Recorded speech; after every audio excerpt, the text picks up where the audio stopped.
Bă, tu știi ce spui? Tu știi Tatăl nostru? Da, știu Tatăl nostru. Spune Tatăl nostru. Tatăl nostru care ești în cer. Bă, tu știi ce spui? Spune încă o dată. Tatăl nostru care ești în cer. Bă, tu auzi ce spui? Da, părinte, ce spui? Spui Tatăl nostru care ești în ceruri, bă.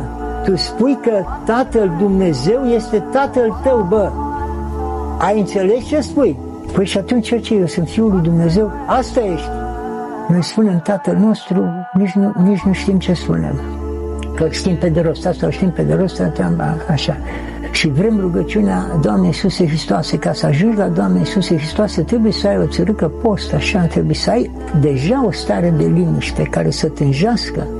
Deci aceste cuvinte foarte puține cuprind puterea rugăciunilor acelor mai lungi, cuprind învățătura ortodoxă. În aceste etapă, Doamne Iisuse Hristoase, Fiul lui Dumnezeu, miluiește-mă pe mine păcătos.